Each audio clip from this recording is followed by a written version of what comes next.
साथियों और मेरे प्यारे भारतवासियों, माता और बहनों, आज मैंने मीडिया पेपर के माध्यम से देखा आरएसएस के सह कार्यवाहक जी दत्तात्रेय होसबोले जी ने जो आज बयान दिया है, ये बयान बहुत ही गलत तरीके से बयान दिया है। इसका स्पष्टीकरण मैं बताना चाहता हूँ जनता के सामने। मैं आरएसएस की भूमिका पर आपको लेके जाना चाहता हूँ। आरएसएस प्रमुख दत्तात्रेय होसबोले कह रहे हैं इंडिया नहीं सिर्फ भारत बोलो, लेकिन ये वही आरएसएस है जिसने कभी आज़ादी की लड़ाई में हिस्सा नहीं लिया। अब जब देश बेरोजगारी, महंगाई और भ्रष्टाचार से लड़ रहा है, तब ये मुद्दों से भटकाने का नया पैंतरा लेकर आ गए हैं। आरएसएस और दत्तात्रेय होसबोले जी को बेरोजगारी, किसानों की आत्महत्या और महंगाई पर एक भी बयान देने की फुर्सत नहीं है, लेकिन जब नाम बदलने की बात आती है तो ये सबसे आगे खड़े हो जाते हैं। क्या आरएसएस का काम सिर्फ जनता को भटकाना रह गया है? अगर नाम बदलने से देश बदल जाता तो सबसे पहले बेरोजगारी का नाम उन्होंने रोजगार रखना चाहिए, गरीबी का नाम समृद्धि कर देते, महंगाई का नाम सस्ता कर देते।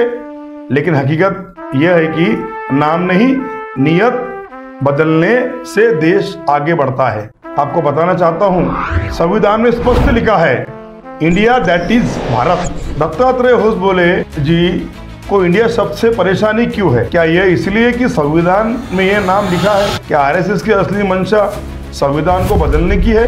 अगर नहीं तो आरएसएस यह तय करने वाला कौन होता है कि देश को क्या बोलना चाहिए? हमारे व्यापारिक समझौते जैसे अंतर्राष्ट्रीय संबंध, यूएनओ और G20 जैसी संस्थाओं में हमारी पहचान इंडिया के नाम से है। अगर नाम बदलने से देश को नुकसान हुआ तो इसकी जिम्मेदारी कौन लेगा?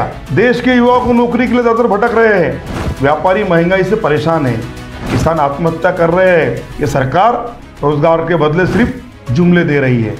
अभी हमें आने वाले समय में ये सरकार को बदलने की जरूरत है साथियों।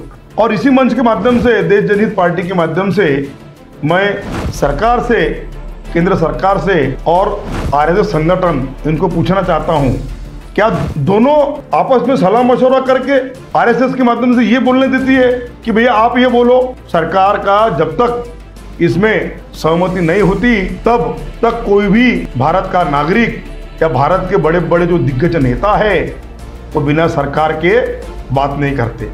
तो ये स्पष्ट रूप से दिखता है कि सरकार का इसमें हस्तक्षेप है और सरकार ने ही, केंद्र सरकार ने ही आरएसएस को बोला होगा कि आप ऐसी विवादित टिप्पणी दो। मैं इस बयान का निषेध करता हूं और सरकार से बोलना चाहता हूं कि इस पे एफआईआर रजिस्टर करें। संविधान में भी लिखा है I am first Indian in the last Indian. हम प्रथम ही भारतीय है और अंततः ही भारतीय है।